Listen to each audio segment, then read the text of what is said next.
Have you ever looked at a massive, incredibly complex global supply chain, or maybe a bustling metropolitan hospital, or even an international financial network, and just wondered, how on earth does this whole thing not just completely collapse into chaos? Well, in this explainer, we actually have the answer. Today, we're unpacking the OEC 7105 course syllabus on operations research. And listen, this is definitely not just another math course. It is literally the ultimate decision maker's toolkit for navigating our very chaotic modern world. I'm super excited to guide you through this, so grab your notes and let's jump right in. Here's our agenda for today. We'll kick things off with Section 1, Demystifying Operations Research. Then tackle Section 2, the Linear Programming Core. After that, Section 3 covers queues, simulations, and dynamics, followed by Section 4 on game theory and inventory. Finally, we'll wrap up with Section 5, Course Outcomes and Assessment. But hold on, before we even look at a single equation today, I want you to consider this. How do complex organizations make perfect, optimized decisions in a totally unpredictable world? Like, how does an airline know exactly how to price a single ticket, or a delivery service figure out the one perfect route out of literally millions of possibilities? The answer isn't guesswork. It is highly rigorous applied mathematics. That brings us right to Section 1, Demystifying Operations Research, focusing on defining the macro problems we solve. So, what actually is operations research, or OR for short? By definition, it's an interdisciplinary field applying advanced analytical, mathematical, and statistical methods to make better decisions. But the real magic phrase here is optimize resource allocation. You know, in any complex system, resources like time, money, and materials are strictly limited. This field basically teaches you how to identify where the bottlenecks are, build mathematical models to represent those bottlenecks, and then deploy algorithms to solve them. And hey, these tools don't just live in a textbook. They are the actual backbone of modern engineering, management, finance, and logistics. You're learning the universal language of operational efficiency here. It's the bridge between academic theory and the day-to-day reality of massive, high-stakes industries. Let's keep moving. Section 2, the Linear Programming Core, also known as the heavyweight tool. To put this into perspective, linear programming carries massive weight in this syllabus. It takes up about 16 to 17 hours of your total 45-hour journey in the course. If you want to really understand operations research, you absolutely have to conquer linear programming first.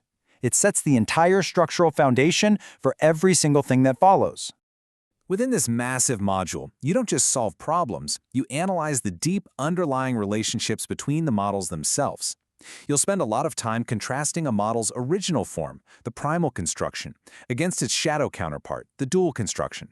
By using theorems like weak duality and complementary slackness, you'll learn how looking at a problem from its mathematical reverse can almost magically reveal solutions that were completely hidden from the front. To pull this off, the course arms you with some incredible computational techniques. Actually, think of these as unlockable abilities for your brain's analytical toolkit. You've got the simplex method and the big M method for tackling massive linear programming variables. And for specialized challenges, like say assigning a fleet of delivery trucks to a set of warehouses at the absolute lowest cost, you get to deploy the beautifully elegant Hungarian algorithm. Then things get even more fascinating. The syllabus specifically targets notorious logistical nightmares, like the traveling salesman problem. That's the classic headache of finding the absolute shortest route to visit a set of cities and return home. To solve integer programming problems like this one, you'll learn Gomery's cutting plane algorithm and the branch and bound technique. You're literally slicing away impossible solutions until only the perfectly optimized route remains. It's so satisfying. With that foundation set, we hit Section 3, Queues, Simulations, and Dynamics. This is all about taming time, lines, and pure uncertainty.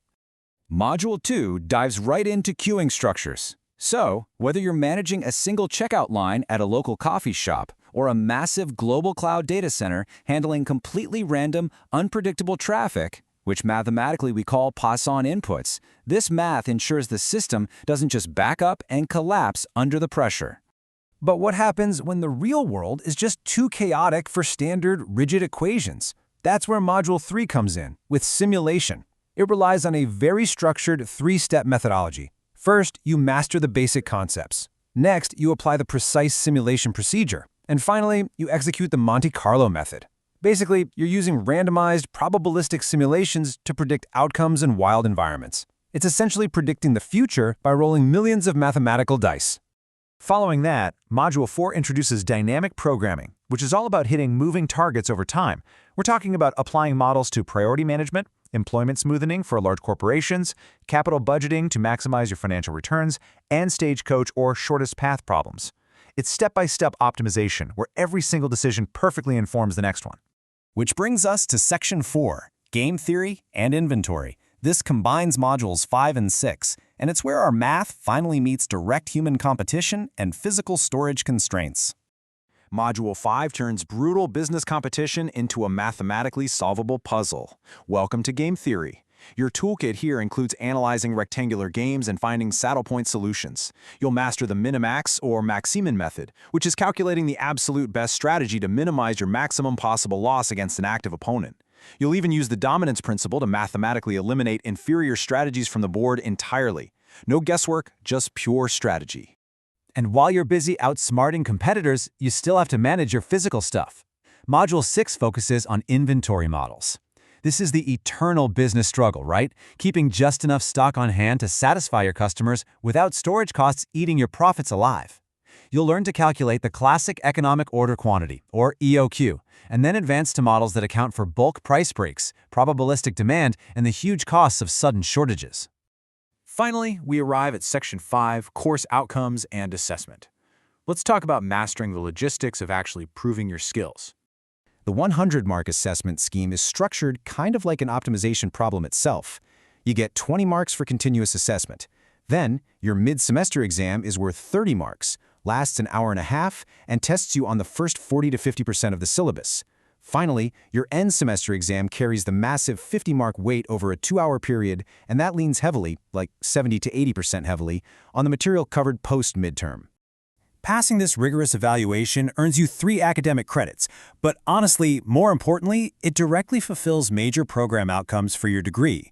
We're talking about mastering PO2 for problem analysis and PO10 for project management and finance.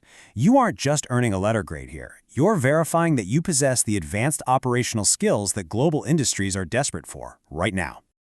Which leaves us right here, looking at the big picture.